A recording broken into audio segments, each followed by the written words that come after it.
Do we agree that America is the hottest country? I feel like Brazil would have something to say about that. It's all the Ozempic. Well, do you know how much Ozempic costs on Trump RX? I went, like many Americans, at his direction. I went to trumprx.gov. Ozempic, $199 a month. Is that good? That seems expensive.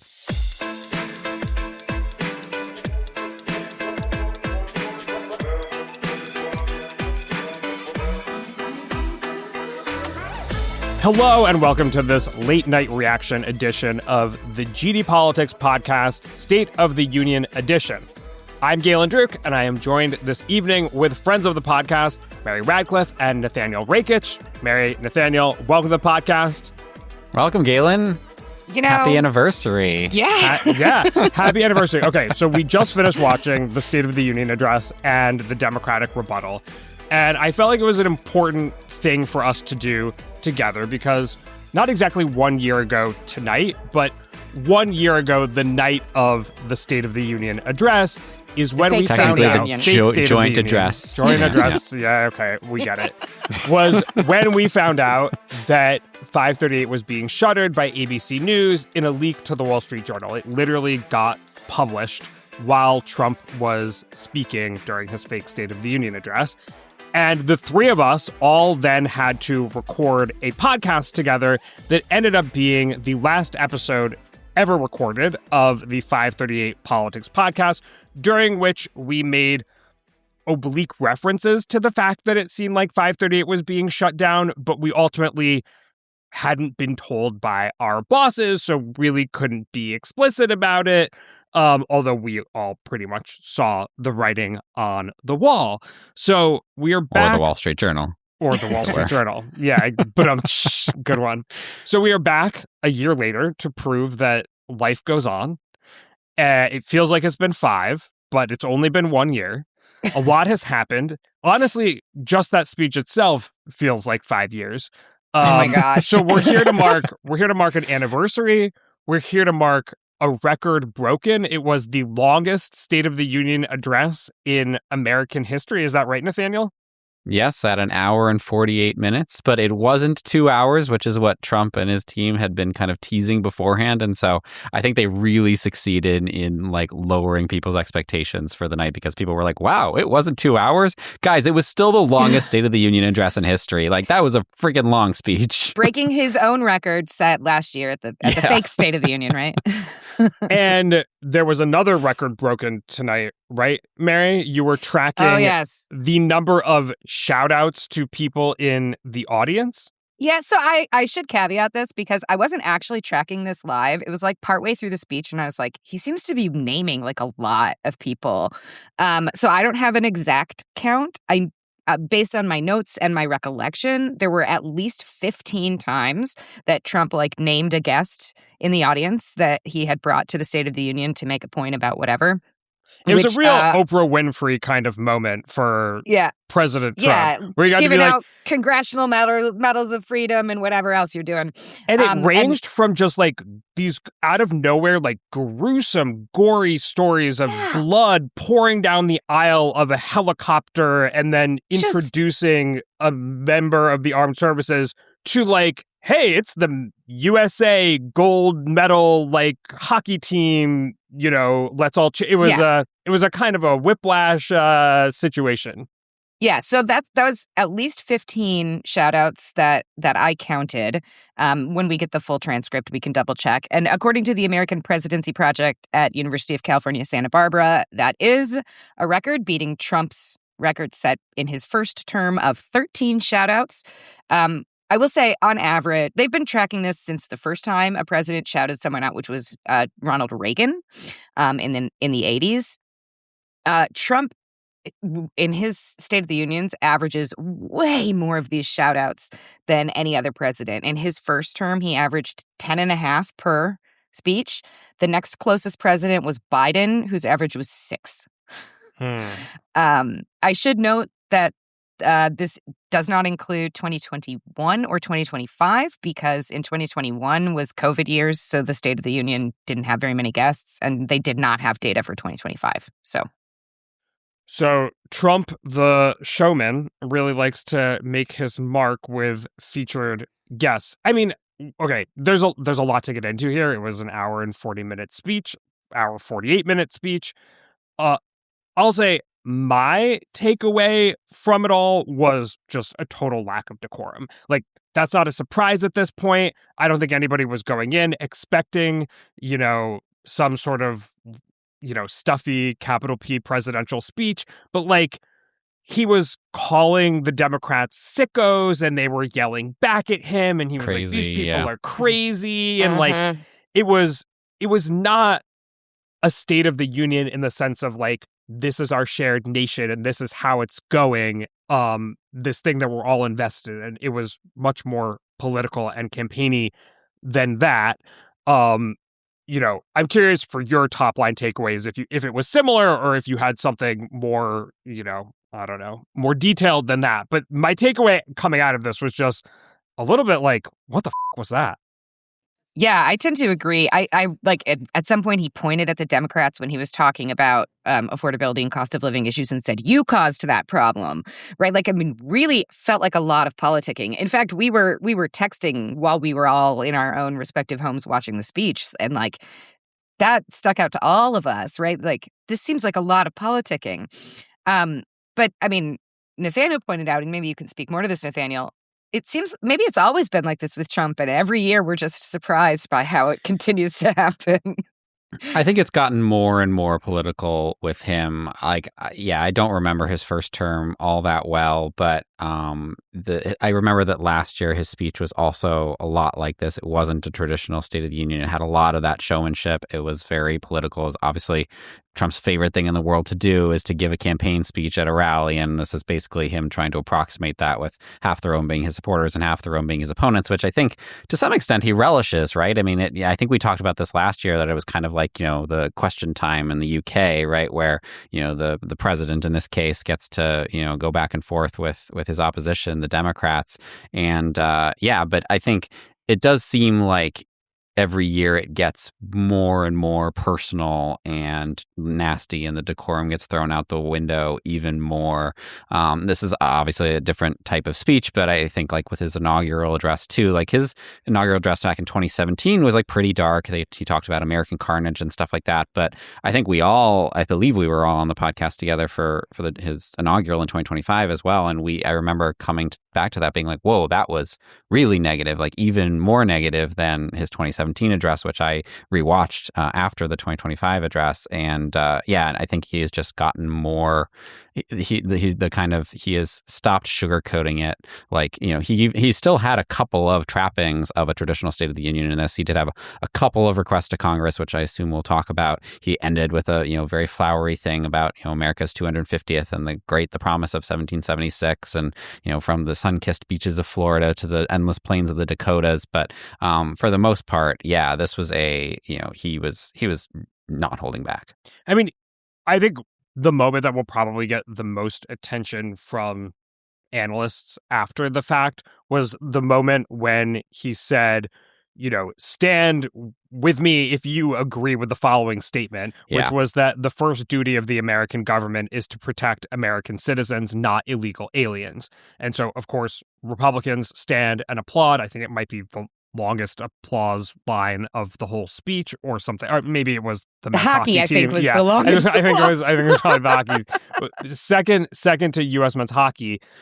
And Democrats are just sitting there sort of looking stern, not standing and applauding. And I don't know who controls the cameras, but they zoom in on Mark Kelly in particular, senator from Arizona, who's looking stern. And, part of me wonders, like, I don't know, why not just stand and applaud? Like, I guess it's kind of annoying to give Trump the win, but ultimately, I don't think there's a Democrat who would any Democrat in any competitive election who would reasonably say no to that statement. And they did sort of stand and applaud at different points in time, particularly to cheer for the armed services and things like that.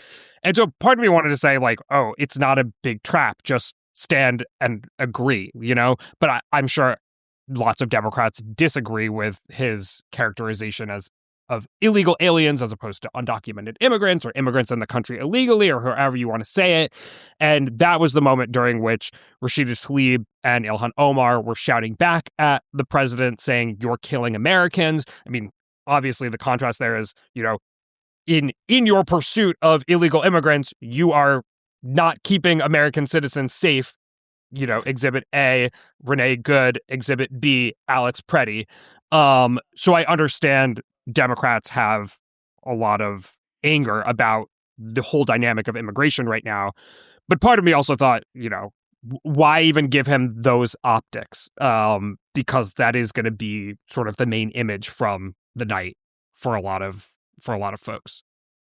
Yeah, I mean, I think we should caveat this by saying that State of the Union addresses really don't matter politically. Like, we as we covered at 538, right? The president typically does not get a boost. They're just as likely to get an approval rating like decrease as increase out of the speech. And these things tend to get forgotten within days. And it's not like people are going to be voting in the midterms based on this or whatever. But like, yeah, I agree. It was a lose-lose proposition for Democrats. It was either like give Trump his win and basically like grovel before him, or like have this pretty bad like look of, like that can be in a campaign ad. And again, I'm not sure that that's going to matter given all the noise that's going to surround the 2026 midterms. But yeah, it didn't look good. But I thought it was a really interesting kind of like perversion of this. I think speaking of kind of the way that the State of the Union address has become, particularly under Trump, has become kind of campaignified and politicized, is that, this is obviously a feature of State of the Union addresses, is that, every so often it gets interrupted by applause, and, usually the president's party claps and the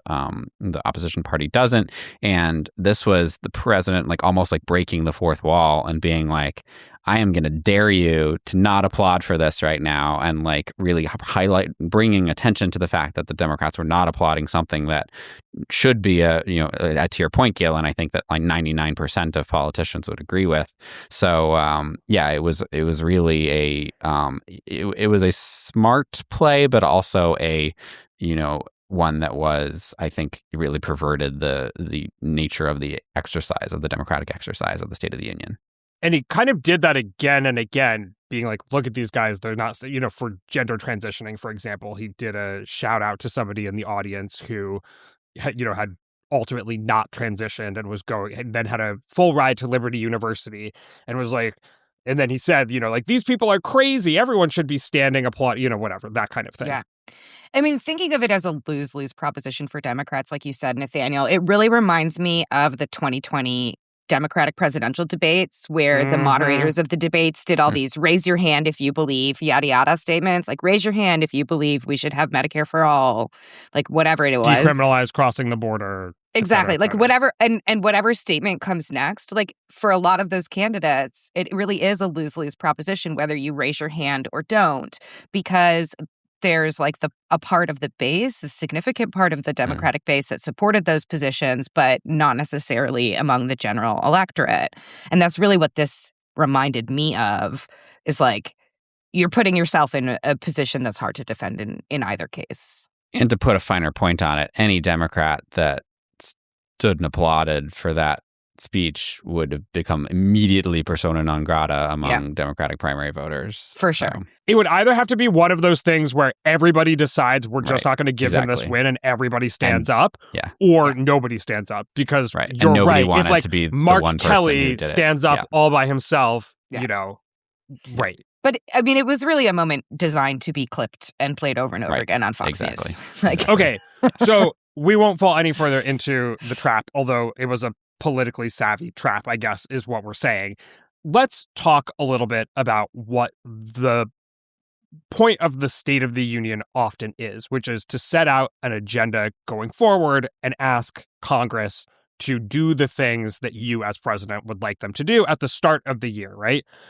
I guess the other thing is to weigh whether or not the State of the Union is strong. And in Trump's estimation, the State of the Union is strong. He said those words explicitly. It's really funny. The State of the Union is always strong. It's crazy how that's the case. Hey, even Abigail Spanberger agreed. Don't you remember back in the day, though, when Obama couldn't say that the State of the Union was strong? He had to say it was getting stronger because it didn't feel like the recovery had really sort of caught was that like fire 09 or yet. 10? Yeah. That like awkward moment where it's like, is he going to say that it's strong because Americans don't feel like it's strong? He's got to just say it's getting stronger. But I mean, it was notable to me, at least, that the first time he asked for congressional action, it was to codify something that he'd already done through executive action. And the second time he asked Congress to act was also to codify something that he'd already done with executive action. The first being favored nations prescription. So, lowering prescription drug prices to be in line with or lower what other countries pay. And this is in particular, we can talk a little bit more about this on, like weight loss drugs and things like that. And then codifying, private equity firms not buying private homes on the, American sort of real estate market, which are things that he's already attempted to do through executive action. I don't know. Did you have any thoughts about how much he did or didn't ask Congress to do? Very much so. Yeah. So as you point out, traditionally, the point of the State of the Union is to go to Congress and say, hey, pass my agenda. And to that end, parapolitical scientists, Donna Huffman and Allison Howard, have collected data on how many requests the president has made in State of the Union addresses over time. Is that Mary drinking whiskey right now? Oh, yeah. But I stayed sober through that hour and 40 minutes for you, Galen. I am drinking scotch. No, the real play was to drink during the speech. You didn't warn us, Mary. I would have gotten something myself. Okay, I'm sorry. Carry on, Nathaniel. No, it's okay. It's for a good cause. Anyway, so the median State of the Union between 1965 and 2024 had 31 asks in it, congressional requests by the president for Congress to take action on something. Now, Trump has always been below average on that. During his first term, he never surpassed 24 requests for congressional action, but I was keeping an informal tally this time around, and I don't know exactly what the political scientists kind of methodology is, but I only counted 5. And I think that's just extremely telling because, as we have talked about on this podcast, Donald Trump has taken an unprecedented number of executive orders, I should say. He has obviously tried to consolidate power in the executive branch more than any other president has, and has basically not had any use for Congress. He also said at one point, and I quote, "Congressional action will not be necessary," when talking about the tariffs, which is just a bonkers thing to say at a State of the Union address, it's supposed to be the point is congressional action. And so I just thought that was a really interesting and kind of era-defining kind of stat from the speech.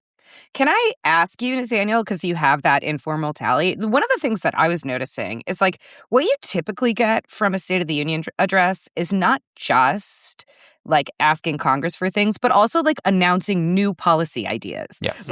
Hey, here are my new things I'm thinking about that I would like to bring before Congress and negotiate over.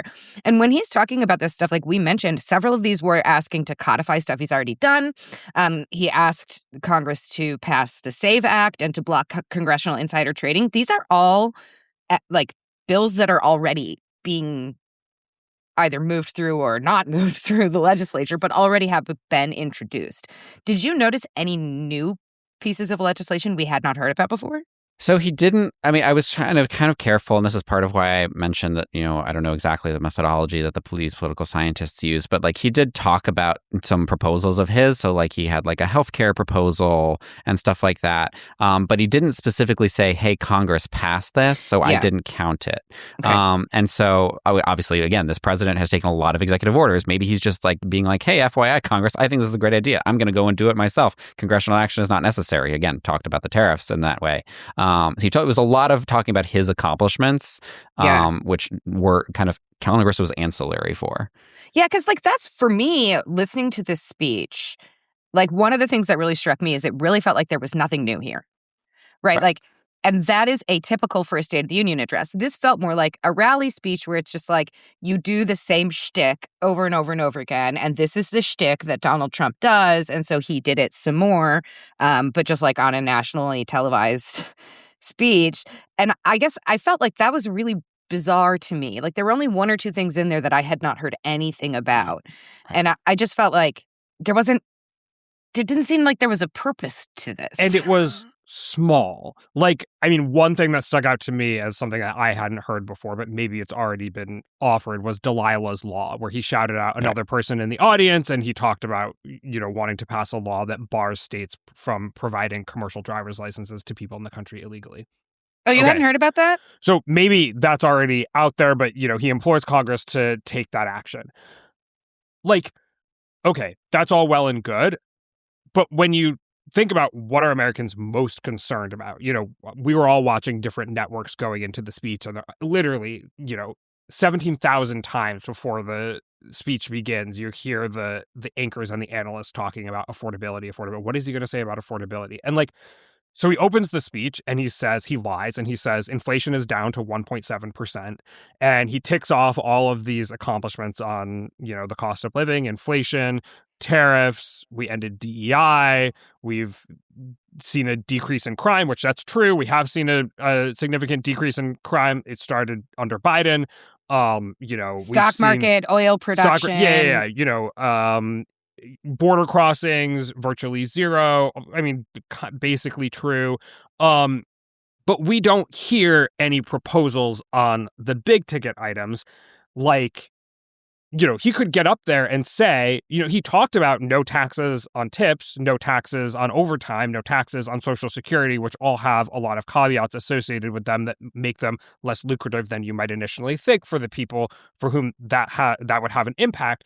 But he could get up and say, and I want to pass a law saying that states can't have their own gas taxes. He can literally say whatever the he wants, and everyone will talk about it the next day. And if it's something that has to do with trying to make life more affordable for Americans, that's his bully pulpit. That's the whole point of a bully pulpit. And he says literally nothing. Well, so he did have a section about affordability later in the speech. We sort of touched on this before. This is when he pointed at the Democrats and said, "You caused that problem." He said, but what does he propose? I mean, I could have been totally spaced out by then. But yeah, go for it. Okay, yes. I'm willing to give credit where credit's due. So that was where he outlined the healthcare plan that you were talking about, which we have heard Republicans kicking around, of modifying Obamacare so that rather than providing a stipend to the insurance companies, it would provide funds directly to Americans to do as they please with, to purchase healthcare for themselves. So that was one policy. That was where he had the ask about codifying the most favored nation status for prescription drugs. He talked about this policy. This is one I actually hadn't heard about, AI companies having to produce their own power so that they're not competing with Americans for that energy. Was not a proposal. It was not a congressional ask. That's right. So he was saying that he's negotiating with these companies, basically having the individual companies make these informal agreements that they will do that. But those kinds of things are not up to the federal government. The energy stuff is negotiated at the local level with the county and city in which you are building your project. It's literally just the AI companies saying, yes, Mr. Trump, we will create our own electricity wherever we develop our data centers. It's them saying, we promise you. It's nothing. And that was the only mention of AI as well. I was, when we're talking about big ideas, bold, in some ways, it's weird because he talked about the one area where Americans are really skeptical of AI, which is electricity prices and data centers and that whole thing. But AI is powering much of the stock market gains that he's talking about. It's kind of a success story, quote unquote, under the Trump administration, which has had a purposefully laissez-faire approach to AI with the goal of, beating China and powering the economy. So that's kind of a success story, but he doesn't actually talk about that. He does talk about the one area where there's a lot of skepticism, and he says nothing about the future. Yeah. So there's two more things in this affordability section I want to highlight. The thing about the housing, not allowing private equity to purchase individual family homes was in that section. And this thing about access to retirement plans through the federal government for folks that don't have matching retirement plans through their employers. So those are like the policies in that section. But the thing to and me small about ball that, stuff, like again, yes, he it's says all small ball. It's all small ball. Most of these policies affect relatively few people. Like if you look at the private equity purchasing single family homes, recent research shows that that's less than 0.5% of the housing market. So like, it doesn't seem like that's going to impact all that many people. We talked a little bit about the most favored nation status prior to really beginning the podcast for prescription drugs, and there's really only two or three broad categories of drugs where they've been able to make significant headway in reducing costs for Americans based on this most favored nation status, because they're having to go like drug by drug. So like all of this stuff is such small ball and is not going to impact most Americans. And some of it is like, I mean, we could debate whether or not they're like good or bad policies, but what they are is little policies. Yeah, that stuck out to me because, like, Lord knows you don't have to follow through. I mean, because whether it's Trump or any other president, almost never do the requests to Congress end up passing as requested. Not never. It's I think it's about a quarter of the time. Okay, so the there's political scientists have data on that too. There is a real sort of, I don't know, what's 25%, a losing record of right, yes, getting these things passed. So he can really say, can really say anything. And he can really say anything on the issue of affordability. And he doesn't, and I, to my ear, he doesn't do much, which was kind of, how many asks did he have? 6? 5? I counted 5. So we get one of them? Yeah, if the past holds. Yeah, no, I mean, I think it's interesting because, I mean, I think you're absolutely right. But at the same time, right, I think clearly Trump has made a decision that as long as he has the bully pulpit and he, if there people are only going to write one story tomorrow, he wants it to be about his successes, right? Like there was so much backward looking stuff about, all the things that he has done over the past year and honoring people for, their acts of heroism over the past year and stuff like that. And that is like, and I think that is an interesting strategy because I think that it can be successful because I think there is some risk in like overpromising and then under delivering, but then like I think there's also risk in what he did, which is that like obviously we know from the polling that like Americans are not satisfied with his job performance, right? His average approval rating is at 39% right now. I know that on various issues that Mary, you guys track over at 50+1, the economy and even like immigration, he's underwater, and so it risks being seen as tone deaf. I think to be like, oh, we're doing so well, but Americans don't think that. That said, there's also this trend where the audience for the State of the Union tends to be co-partisans, right? The audience it's usually Republicans who tune into Republican presidents. Right, exactly. But you see this every year, right? Is that when there's a Republican president, ratings are higher among Republicans and lower among Democrats, and then vice versa when a Democrat is president. And so to some extent, he was kind of preaching to the choir. But I don't know if it was the best use of the bully pulpit. Yeah, to that point, Nathaniel, and Galen, you were talking about like this opening section where he's like highlighting the perceived successes of his administration, at least to him. I was just writing them down in my notes as he went through them. The third thing he mentioned was bringing inflation down, which, as you mentioned, like he just straight up lied about the numbers. But like that's the third thing he mentioned in his successes. It's literally his worst issue other than Epstein. Yeah. Like if you look at the tracking that our friend Elliot Morris has using 50+1 data on his website, this is his worst issue. His approval is in the low 30s on inflation. Like it's astonishing to me that you would mention that right at the top as one of your like key successes, because we also know it's very common for people to watch like a small part of the speech and then just turn it off because it gets boring. I mean, this is part of whatever. I hate when people start to like psychoanalyze Trump the man, but it's like this is part of the world he lives in where like you tell people the information about the world that you want them to believe that they live in. Mhm. And then you kind of move on. Like, just saying it makes it so. And if Americans are not in line with that, then obviously there will be consequences come November. But that's sort of the world that Trump has lived in for a long time. I want to talk a little bit. We all watched most of the Democratic rebuttal, so I want to talk about that as well. But The official one, the official rebuttal, because there's a lot of them from Governor of Virginia Abigail Spanberger. But were there any other comments that we wanted to make about the actual State of the Union address before we do that?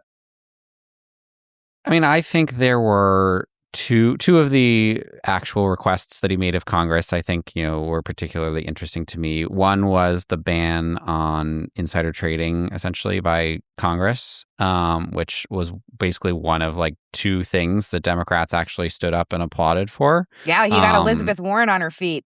Yeah. So I thought that was interesting. Obviously, that's something that is like would be very popular among the average American, but perhaps when you heard the heckler who heckled him said, like, what about you? Like, will you? Yes. Right, exactly. What about you? And yeah, I don't know who that was, but I thought that was notable, and obviously that's kind of like the platonic ideal of populism, right? And so so they're put that it'd be interesting if we actually see movement on that, first of all, and then second. Well, and he also chided Republicans, didn't he? He said, yes, like, he noted that Democrats was like, I didn't know if you guys were going to stand and applaud for that one, which was kind of funny. Trump the showman again. But the second thing that I thought was interesting, my day job now is working for VoteBeat, which covers election administration, and one of his asks was to pass the Save America Act, which is this bill that would require proof of citizenship to register to vote and photo ID, and that he also was very kind of pointed. There's been a lot of talk about that, like some Republicans want to use the talking filibuster for that, which is basically like the way that the filibuster rules works right now is that like basically any senator can put in like basically like a stand in for a filibuster, and that just kind of like puts the kibosh on a bill. But they could technically make it so that people actually have to do what people think of filibustering as, which is you stand up and you just take the time on the floor and like eat up all the time to make sure that the bill can't pass. And there are Republicans who want to force Democrats to actually do that. That, of course, would waste like weeks of floor time on the Senate, which a lot of Republicans like John Thune don't want to do. But Trump specifically said, he said something like, "Get it done, John." And he also said something like, this needs to happen before anything else happens. So I think that really signaled like the importance of the election issue to Trump. Obviously, we know, and he said in the speech, that he thinks that elections are filled with fraud and that this is the only reason that Democrats win them, which of course is not true. But with the midterms approaching, it's obviously very, it's a very pressing issue, both for Trump and for everybody if the bill ends up passing. Yeah. And I'll just say one more thing that comes to mind while we're talking about impressions from the actual State of the Union is that he didn't really talk about AI. He also just very briefly talked about Iran. Yes. At a time when we all are waiting to potentially go to war with Iran. And so he didn't really make that much of a case for why we should do that, or why even Congress should approve of. Yeah, but don't you think that means that there's still active negotiations going on behind the scenes that we're not privy to? I think we are privy to the fact that there are negotiations still going on behind the scenes. But if he's already positioned so many of America's war resources around the region to put pressure on Iran. So if he wants to put pressure on Iran, another opportunity to put pressure on Iran is in the State of the Union address. But I think in part he knows Americans don't care, right? Like he's trying to, not that Americans don't care, period, but that Americans care significantly less than they care about the cost of all of the things in their lives and the feeling that, they've lost control over their lives. Yeah, I mean, as a baby of the Bush administration, one of the first State of the Unions that I watched was the 2003 address, which was literally George W. Bush devoted that entire address to making the case for going to war with Iraq, and the contrast, assuming that Trump actually does take action in Iran, which obviously he's already done once. We forgot about that, and about Venezuela, which he also mentioned. He talked about his friend. Did you talk about his friend Delcy Rodriguez? Delcy Rodriguez, yes, he did. Yes, he was like our friend. He was like our new friend in Venezuela, our wonderful new partner, Venezuela. But yeah, no. Maduro's number 2, our best friend. Right. But yeah, if he does end up going to war or taking some kind of military action against Iran, I think it would be notable how much he did not bother to, again, use the power to persuade to do that. I guess one thing I would highlight is in my final takeaways of this. This is not political at all. This is just like an impression for me.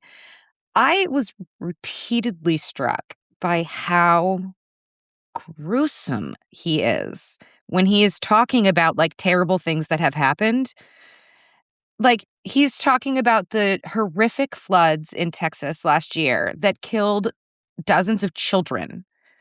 And he said, quote, "The rapid waters, nobody's ever seen anything like it. They said, wow, that's something."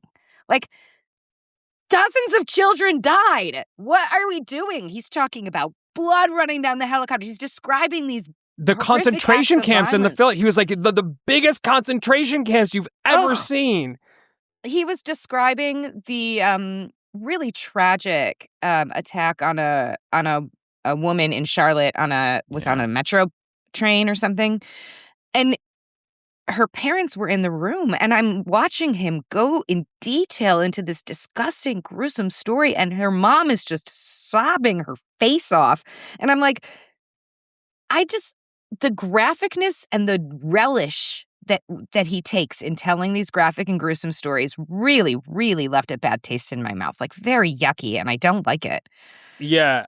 It's almost like, I don't think that this is necessarily the case, but it's almost like when you're reading off of a teleprompter and you know that the words there are superlative words, but you forget that they're associated with something tragic, and you get you read them in too excited of a manner.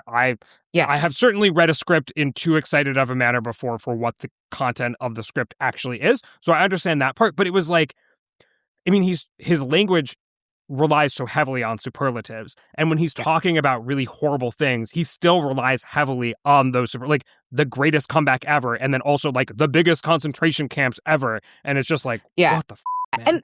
And you can tell there's moments in these stories where he's also riffing, because he'll read the sentence, he'll realize it's horrific, and then he'll pause and he'll be like, it's so terrible, it's so horrible tragedy. Wow, that's something. God, gross. Gross. I don't mean to come off as prudish, right? I'm a middle-aged white woman. I listen to true crime, but from my president, no thank you. Okay. And with that, let's talk about a very, very different speech, which was Governor of Virginia, Abigail Spanberger. She was speaking from the former House of Burgesses in Virginia, which is where I guess the representatives of Virginia met before Virginia was a state, when it was still a colony. And she set out 3 questions that she intended to ask during the speech that she gave. I think it was only about 10 minutes, maybe 12 minutes.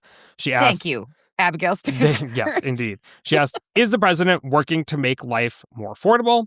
Is the president working to make Americans safer at home and abroad? And is the president working for you? And of course, those themes were essentially, is the president working to make life more affordable? The cost of living. Is the president working to make Americans safer at home and abroad? At home, she talked a lot about immigration and the killings of Renee Good and Alex Preddy and the detentions of other people in particular. And then abroad, she talked about sort of cozying up to Putin and selling out America's economic advantages over China and yada, yada, yada. And then, is the president working for you? The focus on that was corruption and self-dealing. I I think which mostly hits on the things that Democrats want to highlight, right? I think so. Mm-hmm. Yeah. I mean, I think there's also a strand that the Democratic Party keeps playing footsie with whether they want to highlight, which is like safeguarding democracy, which she didn't mention here, I think, in any detail. Well, kind of like we get to determine the whole House of Burgesses thing, like we get to determine there was our symbolism. Fate, like it's up to us to determine whether we want to be ruled by tyranny or ruled by ourselves. Right, but she didn't make like explicit types of references that we have seen from some Democrats on the protecting like she didn't say democracy like Trump's sort of an stuff. autocrat and fascism is sort of afoot in America. Right, and they're trying to steal our elections and et cetera and so on. Yeah. But Nathaniel. That's okay. I mean, that's like a strand that I think the Democrats go back and forth on whether it's a good idea to do. So. Yeah, and I think polling suggests that amongst when looking at some of the other things that she did focus on, Americans care more about the other things. Mm-hmm. Yeah, Nathaniel, what did you make of the speech?